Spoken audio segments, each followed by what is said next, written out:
Hi, and welcome to the safety briefing for Great Aussie Hike Daylesford 2024, and this is for the 30-kilometre event.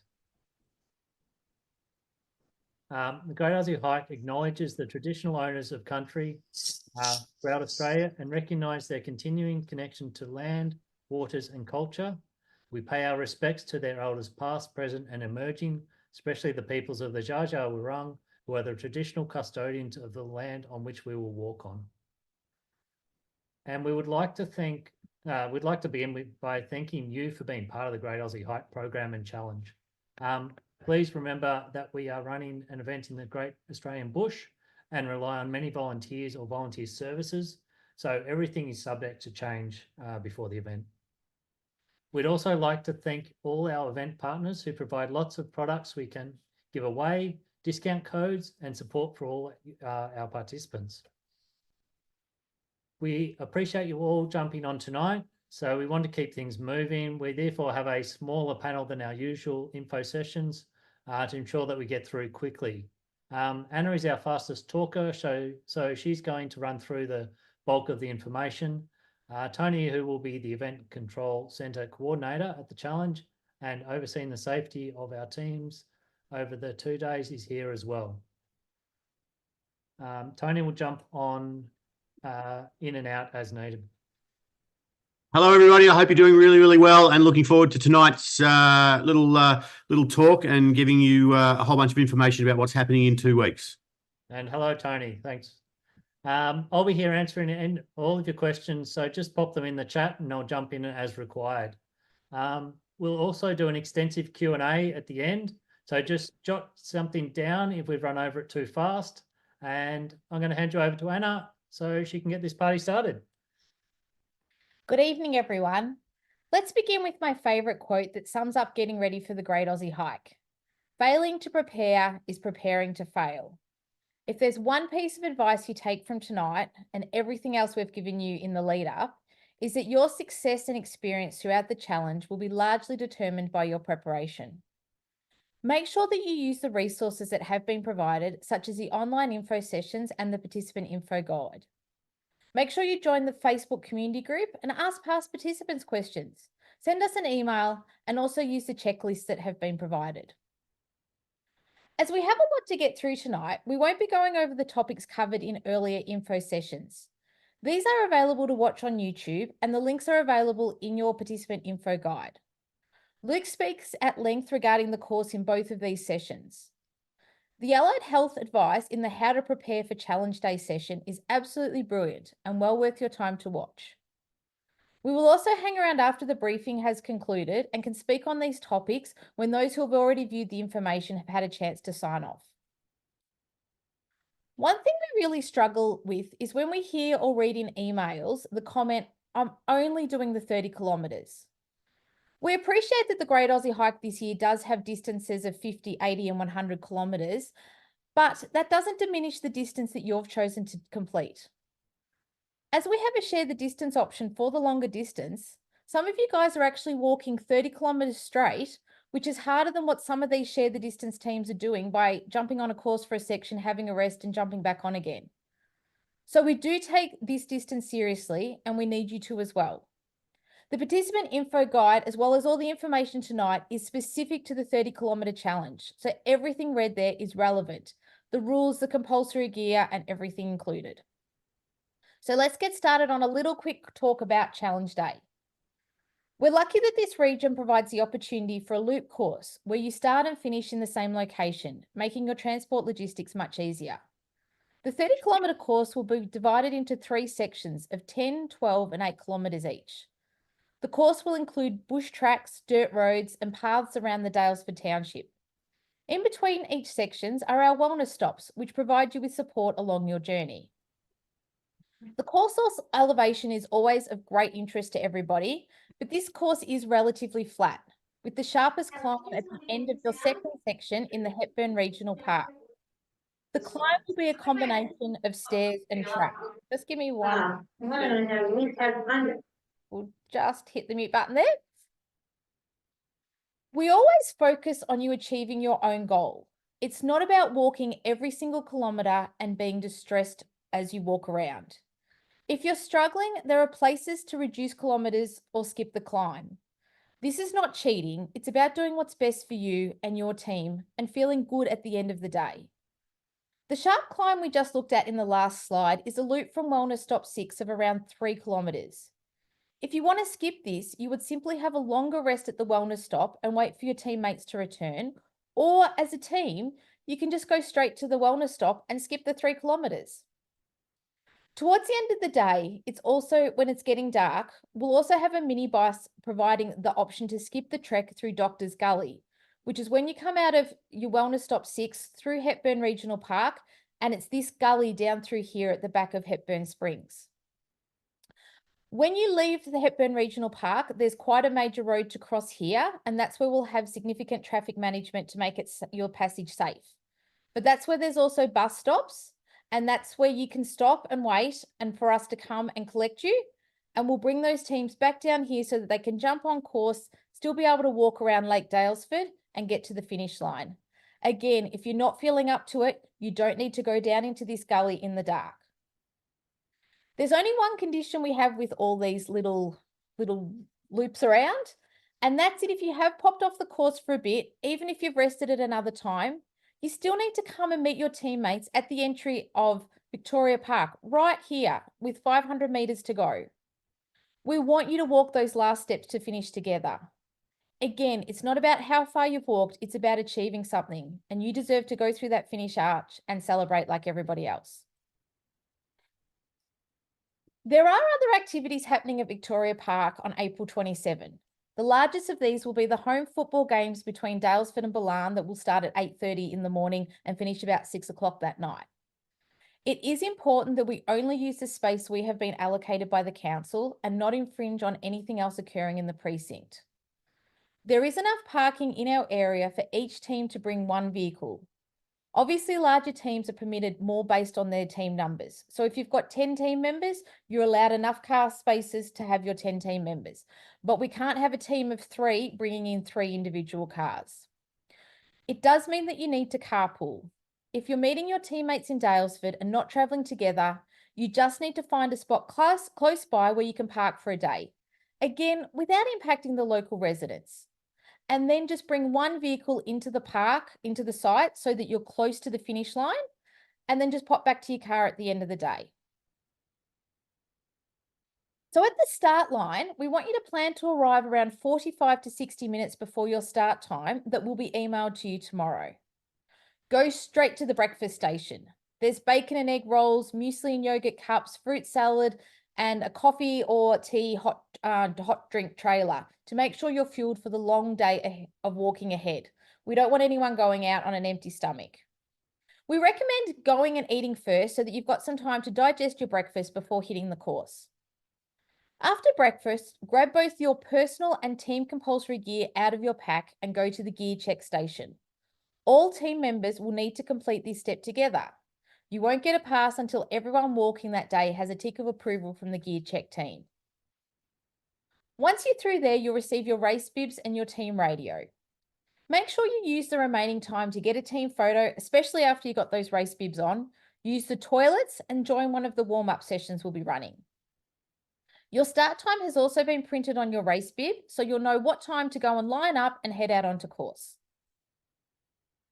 When we're doing the compulsory gear check, these are the items that are listed in your participant info guide and on our website as needing. So for every team member, we need you to have a mobile phone and have the apps downloaded, iFirst Aid app, the Capra app, and the 30-kilometre course map. You need the ability to carry 2 litres of water, be carrying a head torch, some reflective strips, a high-energy snack, and again, not compulsory, but only compulsory for those it applies to, is your personal medication. We'll then give you the race bib that we need you to wear on the outer clothing layer. As a team, you need to carry a small first aid kit, 2 heavyweight crate bandages or 2 snake bandages, and 2 emergency space blankets. These can also be called thermal blankets, or I think they're just sometimes they're just space blankets or emergency blanket, but they're just the little silver blankets that are quite cheap in the chemist. If you're wondering what to carry in your small first aid kit, we highly recommend you visiting our Facebook page, our Instagram page, or our Facebook community group. We've also put links in your training dashboard, and Tony has put together a little video on the best way to pack your first aid kit. Grab items out of your larger household kit and pop them into a Ziploc bag and carry this on course. You don't need a massive first aid kit. We just need you to have a few of the important items that he mentions. So if you do have an injury or something happens to your teammate on course, Tony will start talking you through some first aid, and you've got the iFirst Aid app so that you can start having the tools and applying some assistance while you're waiting for emergency services to get to you. Especially when you're in more remote areas like the Hepburn Regional Park or the Doctor's Gully that we were just talking to you, it will take some time for us to be able to get there and help. So let's make sure that we're prepared so we can all help our teammates if the need arises. In regards to the reflective strips, the easiest way to have these is on a day-night high-vis vest that you can get really cheap. I think the reject shop is probably the cheapest place that we've found them. Make sure they have the grey reflective strips though. These ones here are no good. They're just for the day. We're looking for the reflective strips. If you have other items from running or cycling, it's fine to use these as well. The purpose for having these is that there is some street walking, both going up to Hepburn Regional Park and coming back down to the finish line around the town. You do need to wear reflective strips in periods of low light, if it's a dark, stormy day, or if it's raining. We don't know yet what the forecast is, so we have to plan for everything. If you're out on course after 5:30 p.m, they are compulsory for everybody to be putting on at that time of the night as well. And we will still have teams out on course at this time of the day. One of the other compulsory items is to have a high energy snack in your pack. This is especially important if you get injured and there's a long wait for emergency services to rescue you.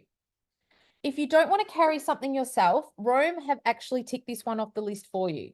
They told us they were going to give everybody one free sample at the start line, and that's what we've been advertising and telling you. However, they have already dropped the little packets in, and we're really lucky they've actually popped 2 in. So that's more than enough for you to tick off that compulsory item. Just make sure you grab yours before you do go through the gear check. It's also worth checking out the great nutritional advice from Rome team have provided in both the participant info guide and the how to prep online session. So the wellness stops are in between each of the walking sections, and it's important that you arrive at the wellness stop together and check in as a team. The wellness stop is where you can have a short rest. We recommend that you don't rest for too long or it can be hard to get going again. You'll find things like water refill, toilets, first aid, stretching stations, refreshments, and both Wellness Stop 5 and 6 that you guys will be visiting have neighbouring local cafes, which are especially useful if you'd like a hot or cold drink. Please let us know when you're leaving the wellness stop if you have anyone in your team not walking the next section. It's okay for you to check out. It's just important for us to know who is and isn't on the course at all times. There's a great table in your participant info guide that also gives you a quick rundown. We need you to make sure that you go through the food available on course, which is primarily thanks to the amazing team at Rapid Relief. They're providing a significant amount of food and drink along the course at no charge. However, they would be grateful if you would drop some coins into the donation boxes for Beyond Blue or self-donate via your fundraising page as a way of thanking them. So for breakfast, you'll be treated to the egg and bacon rolls and muesli and yogurt cups. They'll then be setting up a sausage sizzle at Wellness Stop 5 at Jubilee Lake. Given their incredible generosity at providing this food and the number of volunteer hours it's taking for them to prepare and then also be there on the day, they're very keen to not have any food wastage. Therefore, we're just going to run a quick poll now to provide them with a general indication of what demand there is for the items available at the start line. We just ask you to click on anything that you and your teammates might be interested in. You can select more than one option, especially if you'd like a coffee and another item.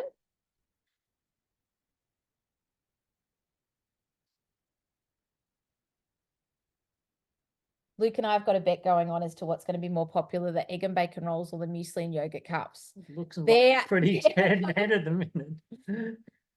And the coffee is winning. The coffee's winning, yes. 93% for the coffee. While we're speaking about coffee, is there plenty of toilet facilities or? Yes, at Yes. all stops. And then a few little sneaky ones along the way.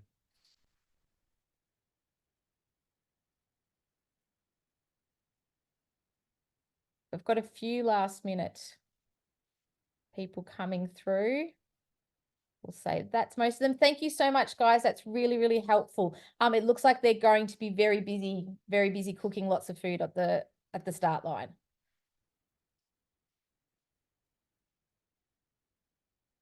Okay, so again, part of your preparation is really make sure that you go and watch those sessions that are on YouTube. But we're just going to run through a couple of quick points that they do cover. In addition to the compulsory gear we've already run through, there are a number of recommended items that will make a difference to your experience. When it comes to clothing, be prepared in advance for all conditions. And again, we're in Victoria, so we could get all 4 seasons in the one day. You can then make final decisions on what you will wear and carry in your pack when you have a clear idea of the forecast, which really isn't going to be until a couple of days before the event. Luke is going to walk the full course this weekend to get an update on conditions. We will definitely fill you in on anything of importance you need to know. The biggest thing to keep an eye on at the moment is the amount of rain in the Daylesford region for the next 2 weeks. That will help us gauge how wet the course will be. At the moment, when we've been speaking to the authorities down there, DECA, or some people more commonly know them as what they used to be called as DALP, they're saying it's quite wet because they got dumped with 100 mils of rain about a week and a half ago. However, there's not a lot of rain forecast, so it's just a wait and see. At this stage, we are hoping to be able to plank the creek crossing, but it will come down to the conditions on the day and whether it is safe to do so. Or required. Remember, if there's any items that you still need, take advantage of the discount promo codes in your training dashboard. Most of these are very small businesses that we love to support. We're also getting some amazing feedback on the Creepers socks. It is a one-man little business, so if you don't have a sock plan yet, order quickly. They can dispatch from Melbourne. Hopefully everyone has now downloaded the apps, but it's a final reminder if you joined us late that this is something to do before you go to sleep tonight. It only takes a minute and there might not be enough reception at the start line for everyone to be downloading while they're in the compulsory gear check line. So let's get on and have a bit of a chat about the different rules and safety elements for this particular challenge. Each team must have a minimum of 3 members. If this is an issue for you, you do need to get in contact with us before the day. All walking team members must remain within 100 metres of each other while on course during the sections. This will be monitored by all our course marshals. Teams need to be aware of and agree to complete each section within the time restrictions. So the time restrictions are set at you can walk between 4 to 6 kilometres per hour and have a maximum of 30 minutes resting at each wellness stop. There's nobody permitted to run because obviously this would be faster than 6 kilometres per hour. And the teams must arrive and depart the wellness stop together. Again, as we've mentioned, if a team member needs to retire, that's fine. We just need to be notified. All participants must wear their event race bib at all times and it must be visible from the front, not pinned to the back of your pack. Participants are responsible for carrying their own litter and disposing of it at each of the wellness stops. And there are a number of road crossings that we need you to be careful of. There is a full list of the challenge rules available on the website as well. It's always important to remember that the course is still open to the public. There will be people cycling, mountain bike riding, horse riding, electric bikes, running, and there'll be other walkers. Make sure that you please stay to the left of the course when being overtaken by someone, either if they're coming from you in the opposite direction or they're overtaking you from behind. Around the townships, there are many road crossings along the course. Some of the larger ones have traffic management. Some of the middle-sized ones have a course marshal there just to remind you that you're crossing a road. And then there's very quiet residential streets. That's up to you guys to be able to cross. We need you to take caution at all times. It's also important to leave no trace. We want to respect the course, those who manage and care for it, and the locals who use it. There is no excuse for even one piece of litter to be dropped on the course. The easiest thing to do is to pack a small freezer bag and collect your rubbish as you walk along. And there's lots of bins at each wellness stop for you to be able to use. And when we say leave no trace, we really mean no trace. If you need to clean up after yourself. And again, crossing any of the roads on the course is not the time to relive your childhood love of the Frogger game. This is not a race, so you have time to stand and wait while traffic management makes those larger road crossings safe. Moving on to safety considerations, it's important to understand what your unique event number is. The first 3 numbers on your race bib will be your team number. The number after the dash is your team member number that is linked to your medical information, your emergency contact, and everything else we know about you. You need to use these numbers when checking in and out from each wellness stop or communicating with the event control centre. We also can't stress enough how dangerous it is to change team members without telling us. If something was to happen, an ambulance or first aid will treat that person based on the information linked to the bib. The person is also not an official participant, so isn't covered by any insurance. Please have a conversation with us instead of doing this. Each team is also given a radio, which is part of our safety procedure, and it needs to be carried on course at all times. The instructions seen here are printed out and given to you with your radio, so you don't need to memorize anything. However, the most important thing to do is to have, when you first get it at the start line, is to have a look and see how to change the channel. If you want to have a chat with Tony in the control centre, just turn this to channel 2, and then you can have a discussion without everybody hearing. The radios are also GPS tracked, which is part of our safety protocols, and this means that Tony is tracking you and knowing where you are on course at all times. It's also important that you stay on the right course, so that makes it easier for you to actually complete the challenge. The most important tool you have for navigating yourself along the course is the Capra app with the course map saved to offline. We have found these still work in areas of little to no reception, and it means you have a personal guide in your hand telling you exactly where to go. There are instructions in your participant info guide on how to set all this up. In addition to the Capra app, there are course markings to help guide you. Remember, they are only in addition to Capra, as members of the public can go and remove or change them. Follow the yellow ribbons, turn at the directional arrows, and either celebrate or swear at the distance indicators. Sometimes there is an incident on course, and it's important for you to let us know. However, if this incident is life-threatening and hence time critical, please don't ring us first. You need to ring 000. Time is of the essence. Another teammate can then call the event control centre, and that means that we know what's going on and we can start helping too. All emergency services are aware of our event, including ambulance, and so they will coordinate with our team and the St. John's First Aid on the ground. If it's not life-threatening, the first person you call is Tony via the phone number or using channel 2 on your radio. All this information is printed on the back of your race bib, so it is actually on your person for the whole time. The numbers, which channel to do, and the step-by-step instructions. So in those moments when you panic and you go blank, just take your race bib off and follow the step-by-step guide. Again, we can't stress enough how important it is for you to send Tony a message if somebody is getting taken off course between the wellness stops. It's fine to have a rest. You're welcome to rejoin your team at the next wellness stop. We just need to know that you're not out on course. You have the iFirst Aid app, which is important if you need to start applying first aid to a team member while waiting for help. Again, Tony's always been in charge of our first aid, so he's going to be there to help give you instructions and help you out. However, if you are reporting an incident on course, open it up and click on the telephone in the top right-hand corner. It gives you the 3 words every emergency operator will want that help pinpoint your locations within about 5 meters, and makes it really easy for them to get to you quickly. So let's start this topic by stating how rare it would be if we needed to evacuate everyone from the course. So we don't want anyone to panic. It would be more likely that we would hold everyone up at a wellness stop and say there was a nasty storm rolling in, and then we'd bring buses to you at the wellness stop and take you back to your car. To actually evacuate everyone on course is pretty rare. However, it's good for us to be prepared and have a chat about things now when there's no danger.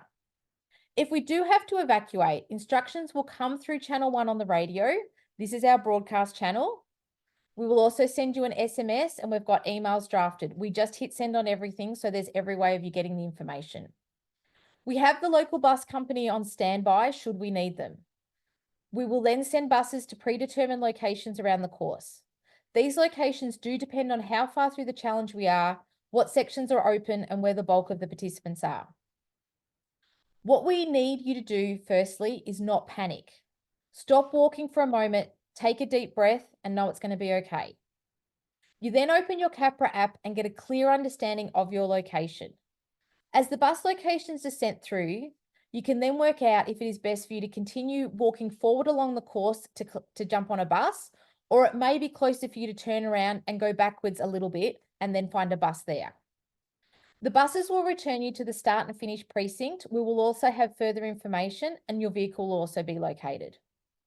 The entire GAR crew will be employed to locations around the course to help you evacuate as quickly as possible. Most of our resources will go into the bush areas, so please don't panic if you're here and not near the townships. Please also remember that your team radio is GPS tracked, so we will know where you are at all times and will ensure that you do get to safety.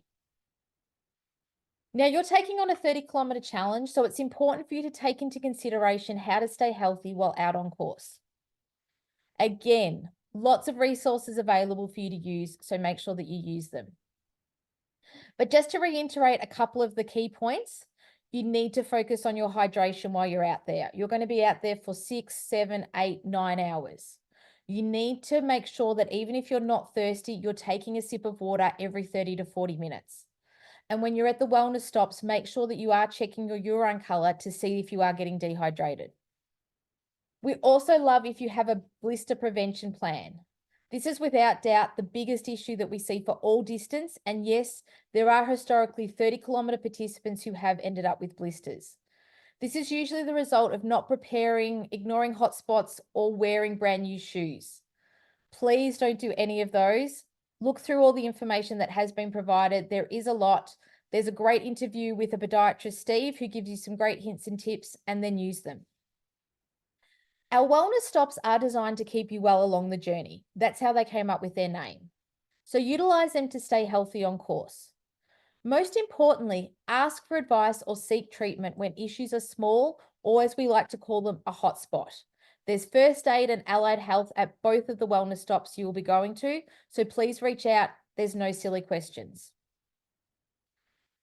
The last note we'd like to reiterate with getting prepared is to the importance of communication within your team. If you haven't already started chatting and planning, now is the time. Grab out your phone, get an SMS, a WhatsApp, or a messenger group going and start getting everything sorted. And finally, remember to enjoy your experience. Leave all the stress of safety and weather reports and traffic management and coordination up to us, and you just go out there and have a bloody good time. Make sure you have some interesting talking topics and some funny jokes up your sleeve to keep the laughter amongst your team between the many hours on course together. Part of this is the mindset you bring to the start line. Be caring towards your team members. Be thankful for the amazing volunteers along your journey. Be grateful for this beautiful piece of nature we get to explore, and be happy you are lucky enough to be part of it. Also, don't forget that there are some chances to win Peninsula Hot Spring vouchers along the course, and there's nobody who's not going to want one of those after the finish line. The first competition will be the Great Aussie Hike volunteers, all voting for the team who they found had the strongest Great Aussie spirit along the course. This could include your team's outfit. It could show you showed lots of displays of kindness, or you simply hung around at the finish line to help cheer all the other teams home and make their finish line experience memorable. Have a think about in your team chat how you could do something unique to win. Secondly, if you're posting photos to social media, make sure you tag at Great Aussie Hike and obviously make your post public so we can see it. You automatically go in the draw to win some of the other vouchers that we have. It's also looking like Obos will be running an Instagram comp as well, where every member of your team will win a pair of shoes. Doesn't matter the size of your team, everybody will win. So it may be as simple as adding their extra hashtag as well, and you're automatically entered into 2 competitions. As soon as we have more information from them, we'll definitely pass that on to you. For those who've been asking for a couple of years now, we have a very small run of Great Aussie Hike merchandise that will be available at the start and finish line. There are limited numbers of each size available, so make sure you get in quickly if you're wanting something, or if you're really keen, you can send us an email and we'll pop something aside for you. Past participants will know Alex, who captures all our content, and he'll be back again this year popping out from behind trees. However, because our numbers have increased this year, we have companies such as Geo Snapshot who will offer services you may be familiar with at other events. They will have some photographers around the course, and then their photos will be popped onto their portal, which we can link to via our website, so you can purchase a professional team photo after the challenge if you wish. Your participant info guide also has a final checklist that's a great way to go through before you hit the course. However, it's also really important, apart from doing everything we've talked about tonight, to also plan your finish line celebrations. You're achieving an amazing goal, so celebrate it. DJ Mason, who was with us last year, will be back, along with the combi keg and a couple of food trucks to help get the party started. Our How to Prepare panel have also given their top tips at the end of the participant info guide. And if there's one thing that they talk about over and over again, it's the word prepare. You have 2 weeks, which is time to get lots of things sorted. Please use it. So that wraps up things from our end, but we will be hanging around to answer all your questions. As long as the recording has worked, we will have that and any important links sent to your inbox, so keep an eye out for that. Tomorrow we will also be the topic of most interest. The start times will be emailed out. So now it's time for you to get excited. It's nearly here and you're going to have an amazing adventure with your teammates. We just ask one final thing to consider over the next 2 weeks and throughout the challenge, especially when you're working with GAR volunteers. And that's in a world where you can be anything. Please choose to be kind. What's happened to me? Oh, oh, oh, am I ready?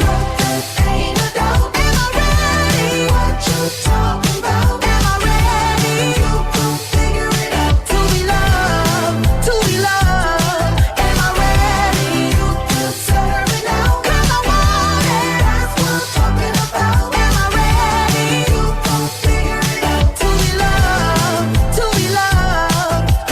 How am I supposed to love somebody else when I don't like myself? Like, ooh, guess I better learn to like this. Ooh, it might take my whole life just to do. He called me Melly, he squeezed my belly. I'm too embarrassed to say I like it. Girl, is this my boo? That's why I'm asking you, 'cause you know I've been through. Am I ready? Ain't no doubt. Am I ready? What you talking about? Am I ready? You can figure it out. To be loved, to be loved. Am I ready? You can serve it now. 'Cause I want it. That's what I'm talking about. Am I ready? You can figure it out. To be loved, to be loved. You found me, I was fed up with the fantasy. What you wanna do? Think I'm ready? Ooh, think you like that? Think you like that? When I clap back like that, let me know. You found me, I was fed up with the fantasy. What you wanna do? Think I'm ready? Ooh,